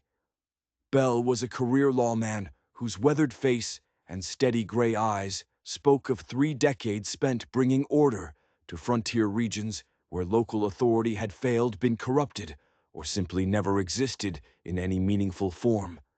He found Clara Tokala and the rescued children recovering at Dr. Farrow's clinic, surrounded by a community that was still trying to process the revelations that had emerged from the depths of Shaft 7.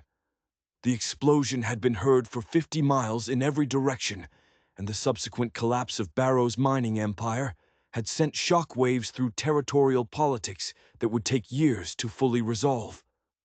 "I've read Colonel Morrison's report," Bellel said as he interviewed the survivors. "And I've reviewed the documentation that Dr. Farrow and Miss Whiteham have provided about the systematic fraud and violence that characterized Mr. Barrow's operations. From a legal standpoint, the case is clear enough. What we have here is probably the most extensive criminal conspiracy in the history of the American West. Sheriff Otto Briggs, his left arm, and a sling from injuries sustained during their escape from the mine, had voluntarily surrendered his badge and was cooperating fully with the federal investigation. The transformation in the man was remarkable. Grief and hatred had been replaced by a kind of exhausted relief that came from finally understanding the truth about his family's death. "I want to make a full confession," Briggs told Marshal Bell during his formal interview. 20 years of crimes committed in the name of justice that was never justice at all. I've got names, dates, locations, everything you'll need to clean up the mess that Barrow and I made of this territory. The confession that followed was devastating in its scope and detail. Briggs had records of every false flag operation, every planted piece of evidence, every innocent person who had been killed or displaced to serve Barrow's interests. More importantly, he had information about the network of corrupt officials, business partners, and hired killers who had made the conspiracy possible. It reaches all the way to Washington, Briggs admitted with obvious shame. Senators, federal judges, territorial governors, men who knew exactly what was happening out here and chose to look the other way because Barrow's money was too useful to their own political ambitions. The legal resolution of the conspiracy was surprisingly swift once all the evidence was presented to federal authorities who were not subject to Barrow's influence or intimidation. Several territorial officials were removed from office and charged with corruption, while others resigned rather than face prosecution for their complicity in crimes that had cost hundreds of innocent lives. But it was the personal reconciliation between former enemies that proved most meaningful to Clara as she watched the territory begin to heal from 20 years of artificially manufactured hatred. Sheriff Briggs sought out Tocala on the day before he was scheduled to be transported to Denver for trial. Approaching the Lakota warrior with the humility of a man who understood the magnitude of his crimes. "I can't ask for your forgiveness," Briggs said simply, standing before Tocala without the badge or weapons that had once defined his identity. "What I did to your people, to those children, to families like yours, there's no forgiveness possible for crimes like that. But I want you to know that I understand what I was, and I'm going to spend whatever time I have left trying to make amends." Tocala studied the broken man before him for a long moment, seeing not the enemy who had terrorized his people, but a fellow victim of Lucian Barrow's manipulation. When he finally spoke, his words carried the wisdom of someone who had learned to distinguish between justice and revenge. "Forgiveness isn't something you can ask for," he said quietly. "It's something you earn through actions, not words. If you truly want to make amends, then use your knowledge of Barrow's crimes to help the federal investigators identify every person who was hurt by this conspiracy. Help them recover the land that was stolen, the money that was diverted, the children who were separated from their families."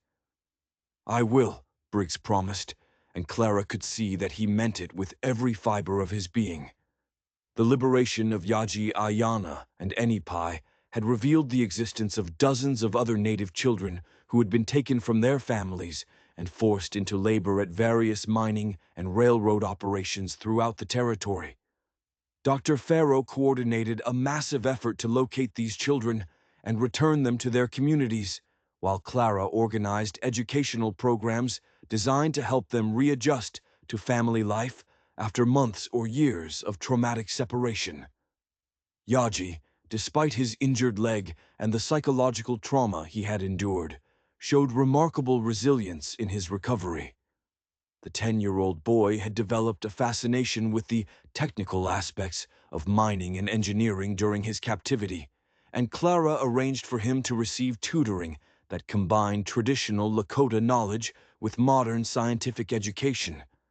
"He's going to be a bridge between worlds," she told Tocala as they watched the boy explain the principles of hydraulic engineering to a group of fascinated adults.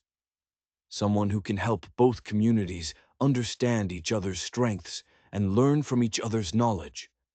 Walter Pike emerged as another unexpected bridge between communities that had been systematically manipulated into seeing each other as enemies. The bitter farmer had kept his word about offering fair employment to Lakota workers, and his success had inspired other settlers to explore similar cooperative arrangements.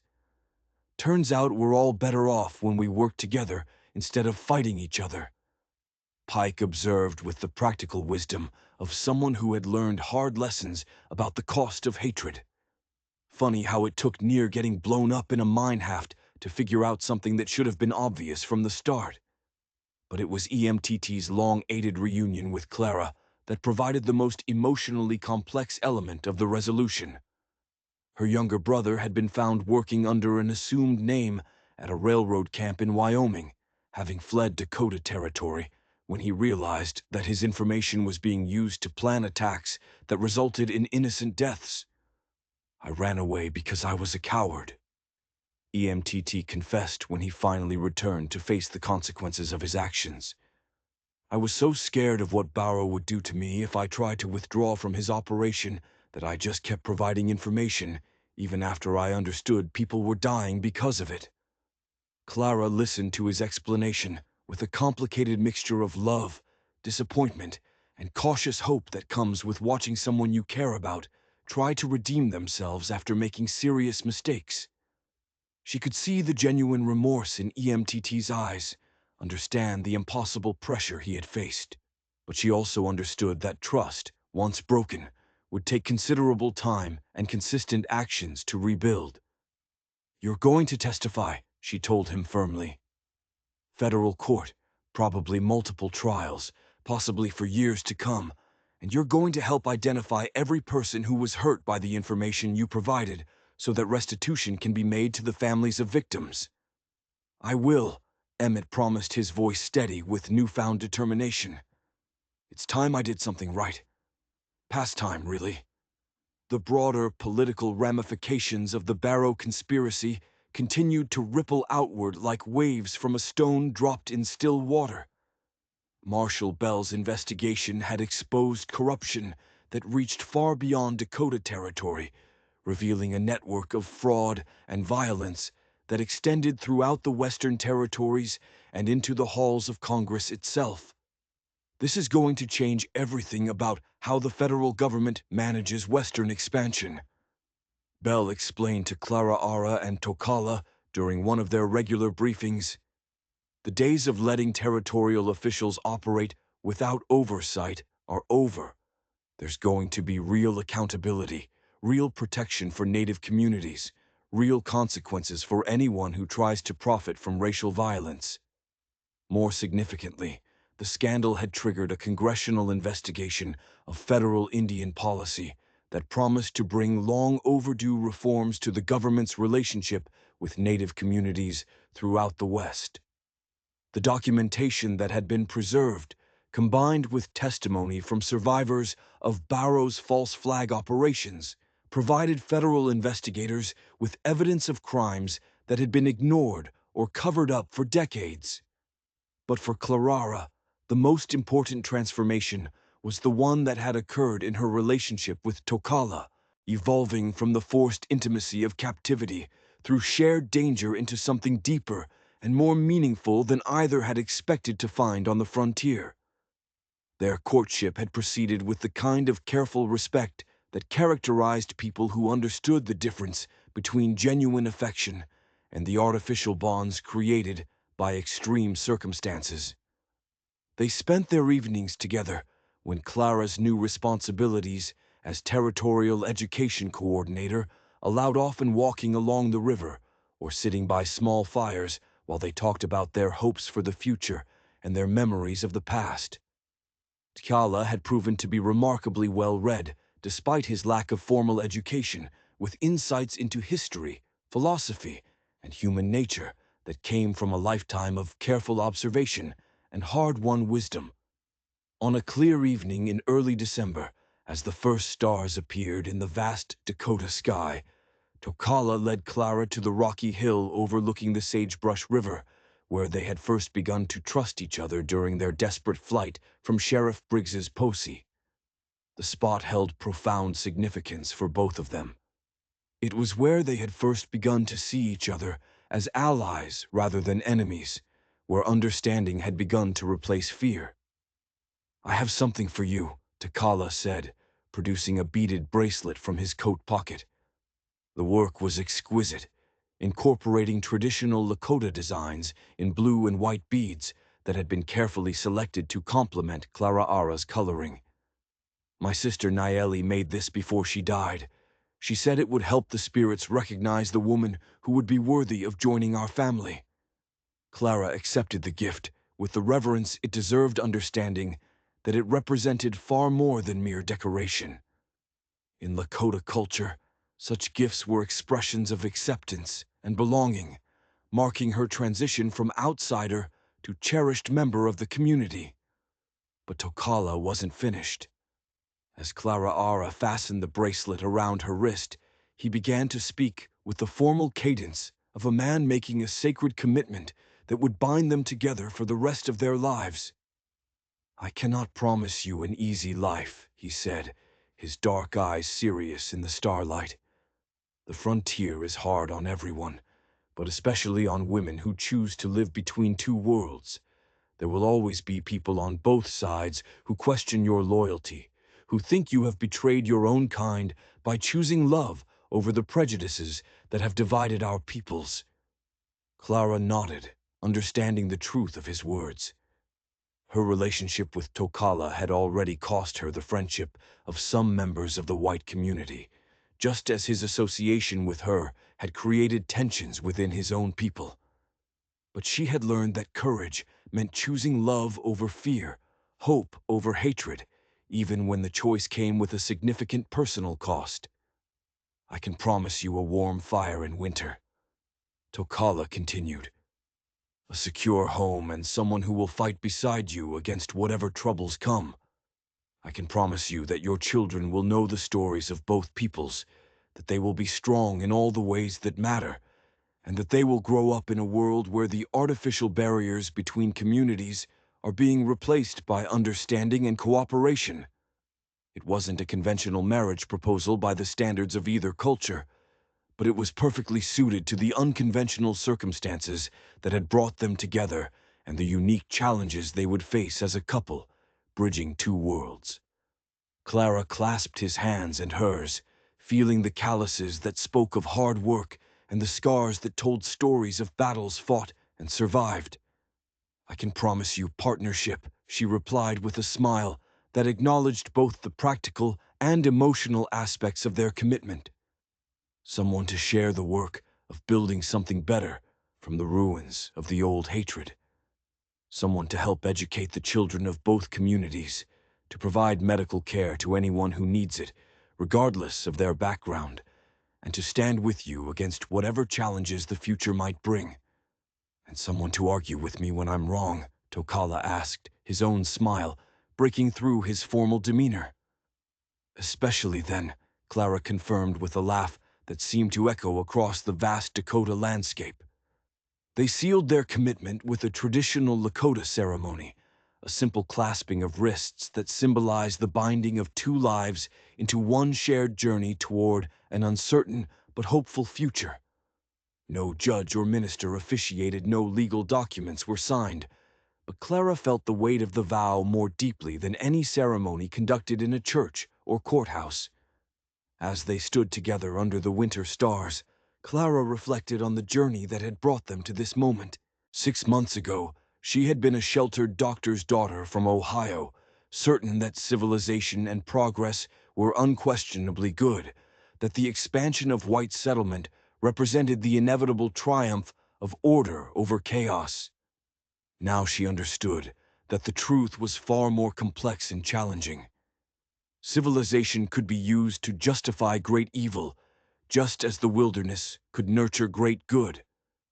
Progress meant nothing if it was built on the suffering of the innocent. An order imposed by force was just another form of chaos that destroyed everything it claimed to protect. But there was one final surprise waiting for them as they prepared to descend from their hilltop sanctuary and begin their new life together. Emmett appeared at the base of the hill, leading a horse and carrying official-looking documents in his saddlebags. The sight of her brother reminded Clara that redemption was possible, even for those who had made serious mistakes, as long as they were willing to do the hard work of making amends. "I thought you should know," EMTT called up to them, his voice carrying clearly in the cold air. "Marshal Bell got word from Washington. The congressional investigation led to seizures of assets from Barrow's business partners in 6 different territories. The government is offering reparations to all the tribes that were cheated, including land grants, to replace what was taken illegally." He climbed up to join them, his movement showing the confidence of someone who had found meaningful work and was no longer running from his past. The federal deputy's badge pinned to his coat gleamed in the starlight, and his face showed the satisfaction of a man who had discovered that redemption was possible through service to others. There's more. EMTT continued his expression, showing the complicated mix of pride and humility that had characterized his relationship with Clara since his return. They want to offer you a permanent position, Clara. The Bureau of Indian Affairs is creating a new department focused on education and cultural preservation, and they need people who understand how to build bridges instead of walls. It was an opportunity Clara had never imagined, a chance to take the work she was already doing and expand it throughout the Western Territories, helping to heal the wounds that had been deliberately inflicted by people like Lucian Barrow, while building foundations for lasting peace between communities that had been taught to see each other as enemies. As they made their way down the hill together, Clara Ara and Takala, walking hand in hand, EMTT leading his horse and talking excitedly about the reforms that were transforming territorial administration. Clara thought about all the people whose sacrifices had made this moment possible. 10 bears who had died protecting the innocent. Dr. Farrow, who had risked everything to document the truth. Walter Pike, who had chosen cooperation over conflict. Sheriff Briggs, who had found the courage to confess his crimes and help repair the damage they had caused. The future stretched ahead of them, like the vast Dakota sky itself, full of challenges and uncertainties, but also infinite with possibility. There would be more conflicts to resolve, more bridges to build between communities that had been systematically turned against each other, more work to be done in creating institutions that serve justice rather than private interests. But for the first time since Clara had stepped off the stagecoach in Willow Springs with her carpet bag and her brother's desperate letters, the future seemed brighter than the past. The cycle of violence and manipulation that had claimed so many innocent lives had finally been broken. Not through more violence, but through the patient work of people who refused to let hatred define their choices. In the distance, the lights of Willow Springs twinkled like earthbound stars, marking a community that was learning to live up to its own ideals of justice and equality. Closer at hand, the cooking fires of the Lakota camp glowed warmly along the riverbank, representing a people who had survived the worst that the frontier could offer and emerged stronger for the ordeal. And overhead, the same stars that had guided them through their desperate flight across the prairie now watched over their return to a world where love had proven stronger than hate, where courage had triumphed over corruption, and where two people from different worlds had found in each other the hope for a better future than either could have imagined alone. The territory was still wild, still dangerous, still unforgiving of mistakes, but it was no longer lawless. Justice had come to Dakota territory, carried in the hearts of people who had learned that courage was not the absence of fear, but the decision to do what was right despite being afraid. And in the end, that made all the